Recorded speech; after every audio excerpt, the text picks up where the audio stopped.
why did you decide to choose me?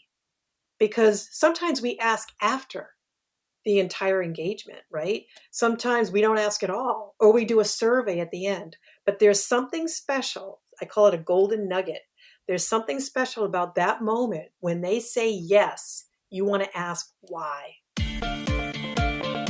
Welcome to Breaking Money Silence, a podcast series aimed at helping all of us talk more openly about money. Your host, Kathleen Kingsbury, is a wealth psychology expert who is doing what she does best, speaking about taboo topics. International speaker, author, and founder of KBK Wealth Connection, Kathleen understands money and our relationship with it. Now, here is Kathleen. Hi, this is Kathleen Kingsbury, the host of the Breaking Money Silence podcast. This year in 2024, we're doing a special series all year long on unleashing your true value, specifically designed to help women advisors and related financial professionals identify and communicate their value so they can earn more, be more profitable, and have greater financial well-being.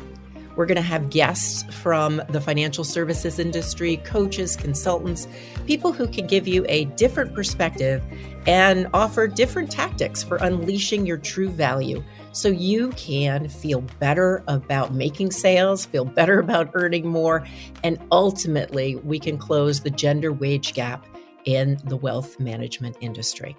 So I thank you so much for tuning in, and I hope you enjoy this week's episode. Identifying and communicating your value to prospects, clients, and leadership involves a lot more than moxie. It includes understanding your money personality, adopting a success mindset, and developing a plan for how to clearly and confidently talk about your services. If you don't have a strategy for how to let your prospects and centers of influence know about your work, then you're probably wasting precious time marketing and networking in the wrong places. The good news is my guest today, Susan Gold, the founding partner of Susan Gold Coaching, is going to help us figure out how to be strategic in our marketing. She's a sought-after leader and strategist whose background includes over 4 decades of successfully, clearly creating marketing strategies to grow each client's bottom line. She leverages her ideal client methodology, which is a data-driven process, and is the secret sauce that results in practical, effective marketing action plans. Full disclosure, I've been through her process and it works. So today we're going to discuss how women advisors, coaches, and consultants can be more strategic in their marketing efforts and how doing so helps them communicate and charge for their true value. Welcome, Susan. I'm really excited to have you on the podcast today. Thank you, Kathleen. I'm very excited to be here. Yeah, so it's nice to be able to have this conversation publicly and be able to share some of your tips and tools on how to be more strategic. But before we do, I'm kind of curious, and I've never had a chance to ask this. You've been in the marketing world for a long time.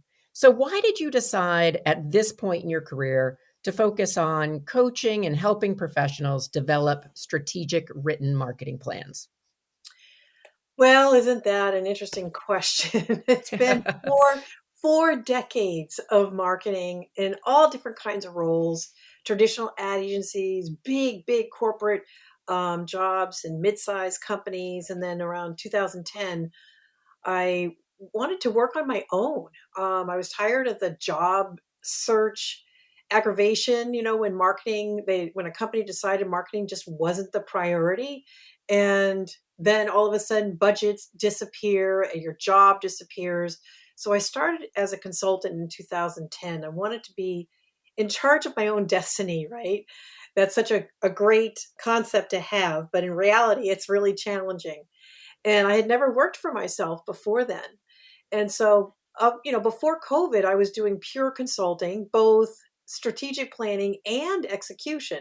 The problem I found was the minute any business owner found out that I was in marketing, they said, well, can you change my WordPress site? And lost all interest in the strategic planning. And of course, nobody has budgets for strategic planning, right? So I decided that in right before COVID that I really needed to get companies to understand the need for the planning, make it simple and make it more affordable and faster to market, meaning they could see the results much more quickly than months of planning and interviews and SWOT analyses and all this stuff. So I decided to make it more affordable and do it in 6 1-hour sessions. And it's been a blast ever since. Yeah, it's a blast to be your client. It also is a process that works. And I have to tell you, before we worked together and before I really thought, oh, I'm strategic. I don't need a strategic plan. I'm all set. And so what I discovered through this process was that you can be strategic in your thinking, but still really benefit from fresh eyes, looking at an existing business or a new business and really being able to think about, are you in the right rooms? And, are you clearly sending your message? And one of the things I know each and every listener is going to have is it really worth it? Does strategy really relate to being strategic in your marketing? I know different people have different thoughts. I'm curious, how does your profitability increase as a result of doing this strategic marketing process with you? I love this question because a lot of times we don't think about profitability and planning and strategy, right? We don't make that connection. If you're analyzing profit by service, profit by client, maybe even the overall profit for your business, you have that financial mindset, that financial hat on. But when we're planning, we don't realize that really we're driving profitability while we're doing the planning because it all starts with who's going to pay for your services. Are you aligned with your target market who will pay what you want to charge? And if you're charging the right amount that has margin built in and you're attracting the ideal clients that are a good fit, meaning bad fits eat away at our margin, especially in service-based businesses. You have to know what it costs you to deliver your services, and you want to have a value-based pricing approach. So all those components are part of strategic planning long before you get to your messaging and what channels you're going to use. It all goes to the who you're going to target as the ideal client that brings revenue, brings the margin possibilities, and is a really good fit, the ones that you really want to work with. Because understanding that a bad fit is key and drives profitability down, that's the connection. And I think a lot of clients start to see that early on in the planning process. Yeah, it's a really interesting to do part of your process which looks back at the people that you've worked with, the companies that you've worked with, and how they fit in terms of just a fit, and then also how they fit in terms of revenue, and having those different hats on, was pretty eye-opening for me. A lot of people I've talked to about marketing over the years, whether I'm coaching a woman advisor, a coach, or a consultant, they basically, when I say, it makes sense to invest in marketing, whether it's strategy or implementation, what I find is that there is a certain group, and maybe they're not your ideal clients, but that are biased against investing in marketing. They think the do it yourself approach is going to be less expensive, and therefore it's going to cut their expenses and increase their profitability. So, why should a financial advisor, my ideal client market, or a coach or consultant, your ideal client market, why should they invest the time, energy, and money in developing a strategic plan and hiring somebody like you? It is so tempting to want to do it yourself, right? Because we're all consumers to a certain level and we've all been marketed to. So we feel like we understand marketing. So now we can go and market our own business. And this is where it starts to fall apart, especially for the different marketing model for business to consumer versus business to business.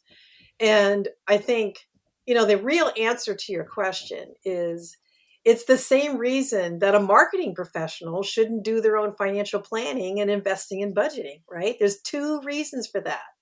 One is expertise. right? So my experience as a marketer, this is what I do all day long versus what a financial advisor would do or a consultant or a coach would do, right? And then the second reason is outside perspective.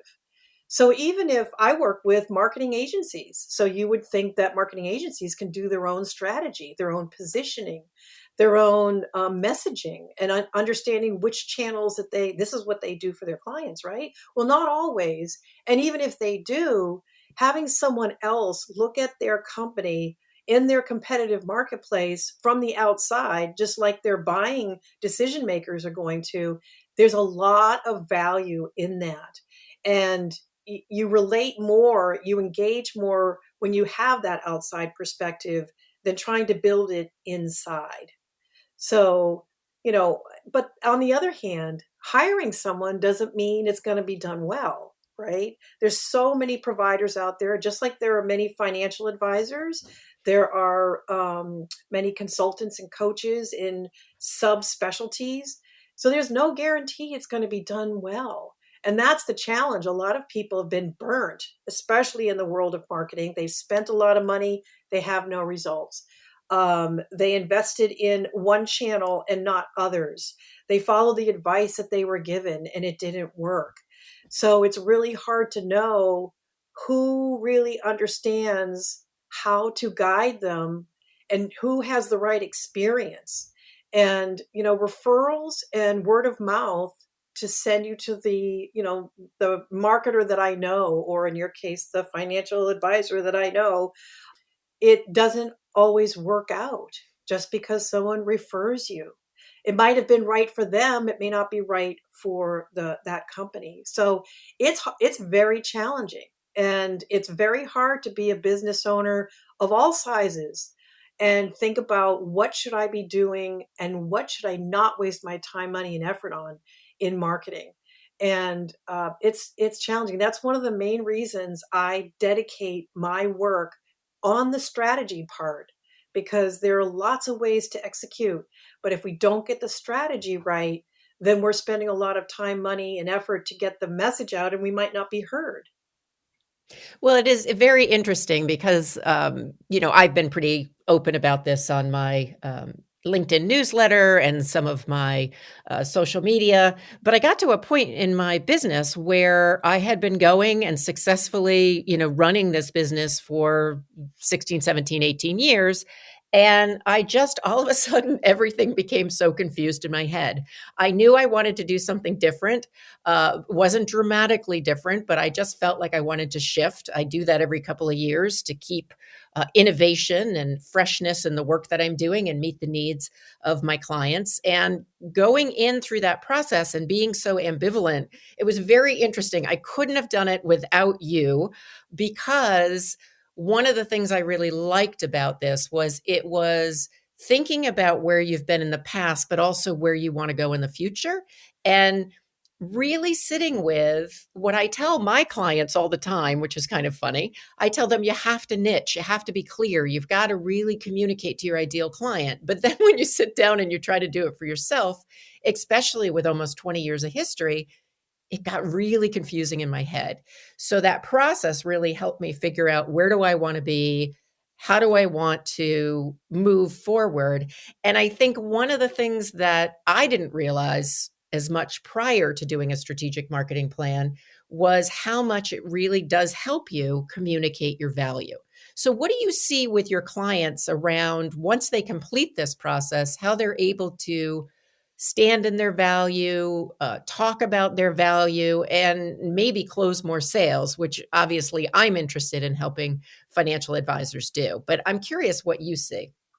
I think it comes down to clarity, which you talked a lot about, being really clear.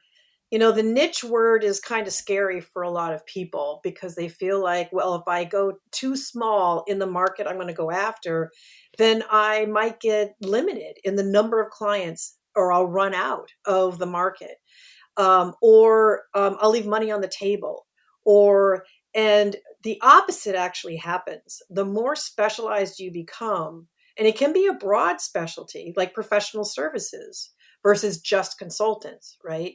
So it depends on what's really right for that business and that business owner. And I think it also goes down to what gets them excited. Why did they get in the business in the first place? Are they serving the people that they want to serve right now? Maybe they haven't been able to attract those really desirable clients, whether it's a certain industry or a certain type of individual or it's a larger market, whatever it is. And I think part of it comes down to the confidence. So when you're working with someone like myself and you're building that strategy and everything starts to line up from who they are, what you have to offer, the value that you bring that is different from others that do what you do, then it builds that confidence. And then you have the messaging so that you know what to say in networking or on social media for presentations or podcasts just like this.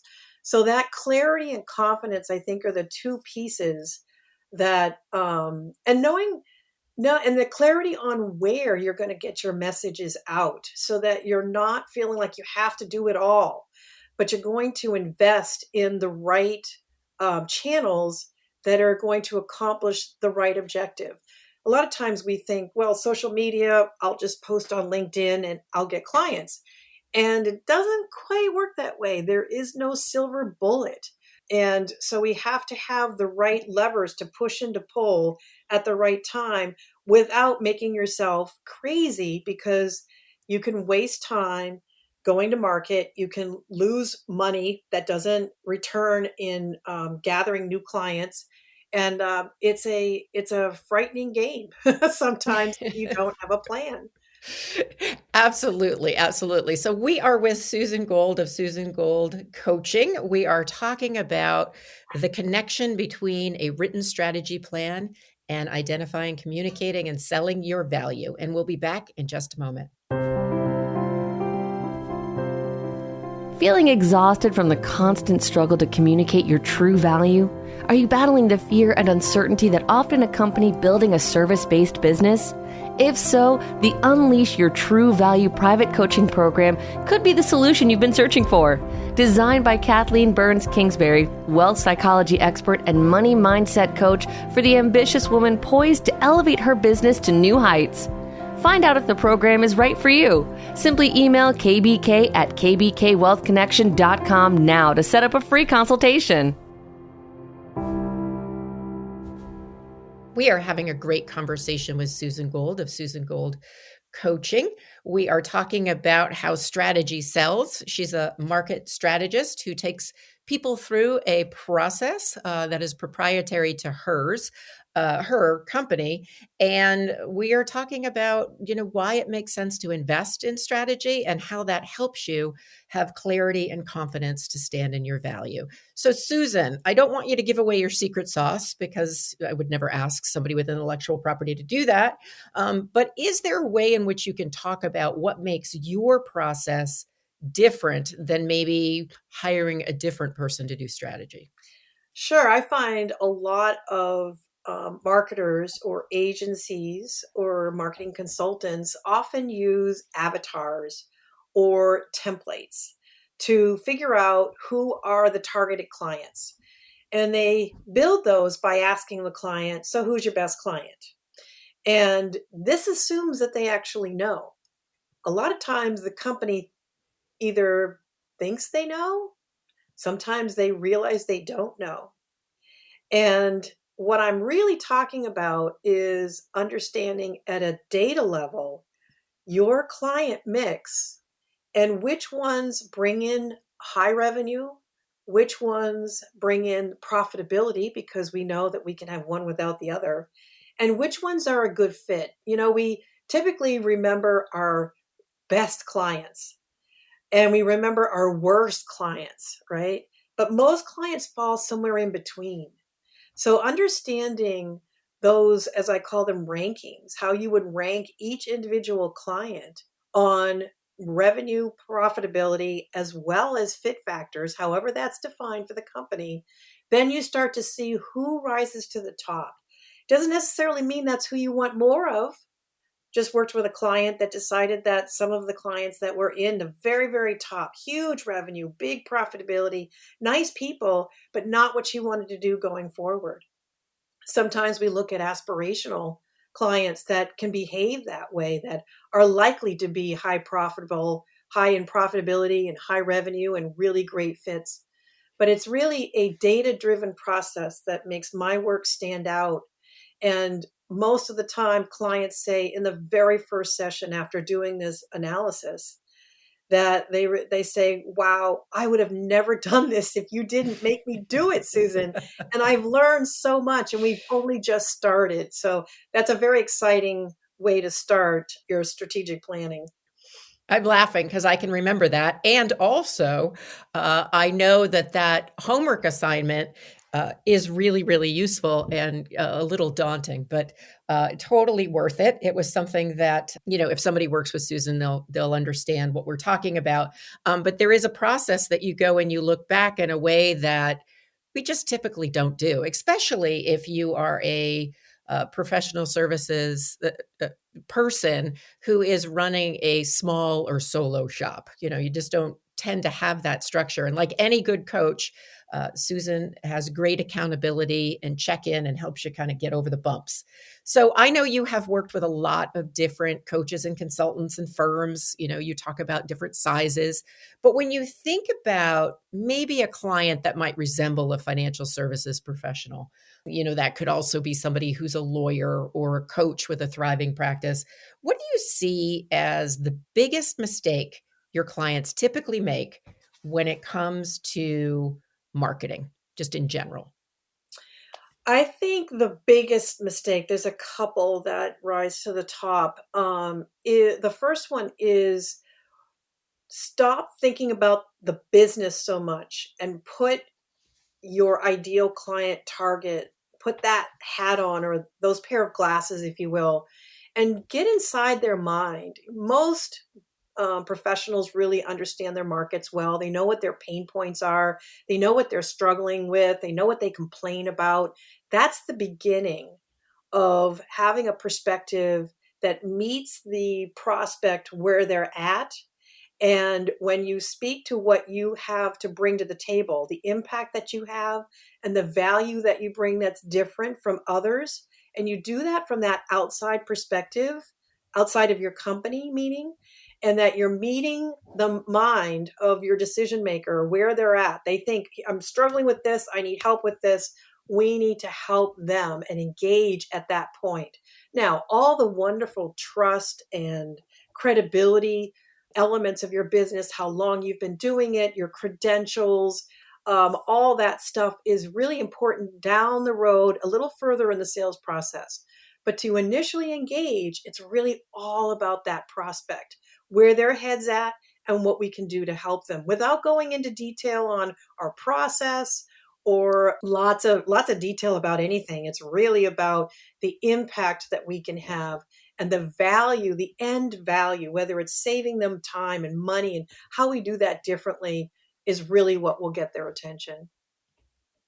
What's interesting is I often start my psychology of financial planning course with a lecture about it's not about you.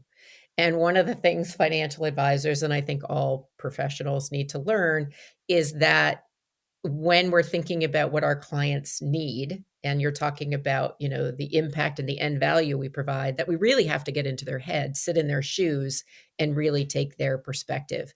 And one of the mistakes that I see financial advisors, women and men, make is they talk in general about financial planning without doing that key differentiating. Like there's a lot of people who can financially plan, but what makes your experience, your process working with you different? It usually comes down to how people feel, what they get, but also how they feel. Would you agree, or do you think it's less about feelings and more about something else? Oh, I agree with you. I think there's so much psychology in sales and business development and in marketing. And I think you make people feel a certain way. And if they understand the impact, the result, the outcome that they will get, the two of those are very powerful. And one of the things that I did a post on this on LinkedIn a little while ago, and I've been sharing this with everybody that I can, is when you're in the moment and you have a prospect that has said, yes, I want to work with you. A lot of times we're all excited and we start going down that onboarding process, right?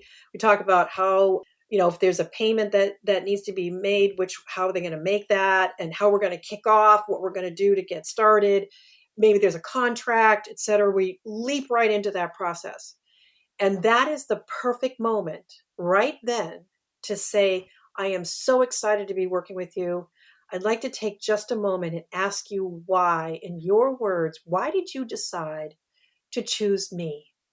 Because sometimes we ask after the entire engagement, right? Sometimes we don't ask at all, or we do a survey at the end. But there's something special. I call it a golden nugget. There's something special about that moment when they say yes, you want to ask why. I love that. I have never done that in that moment. I'm a type A, got to check all the things off the list while I'm onboarding you kind of person. But I definitely will try that going forward. And my hope is, Susan, if you provide the link to the article that you wrote, we can put that in the show notes for other people to enjoy. That would be great. I'd be happy to. So time goes so fast when I'm having conversations with powerful women like you. So we're going to need to wind it down a bit. But before we do, I want to find out, and I'm asking everybody during the Unleash Your True Values series this question. If you had one wish for the women professionals listening to this podcast, what would it be and why? And this was tough for me too, believe it or not, especially those who know me would be surprised, that you really have to put yourself out there. You got to stand firmly in your ground, be clear on who you are and what you have to offer. If you don't know really what makes you different, then work with somebody that can help you figure that out, because it's always there. It is always in there.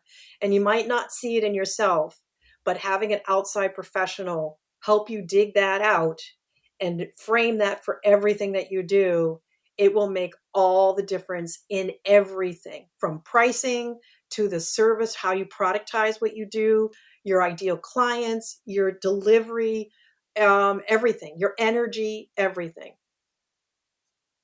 So really stand in who you are. And if you can't figure out how to do that, then work with someone to pull that out of you, because it's there.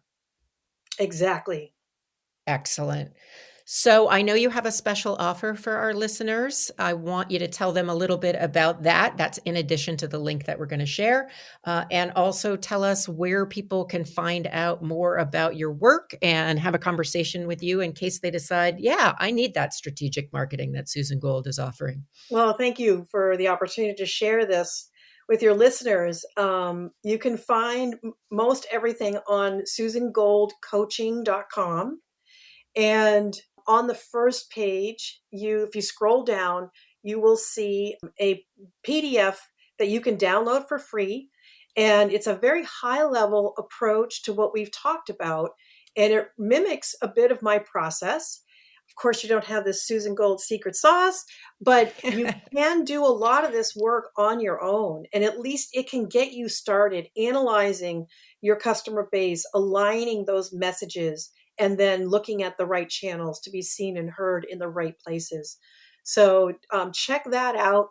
Please follow me on LinkedIn, Susan Gold, and you can follow my company, but I would rather just have you follow me. That's where all my posts are on LinkedIn.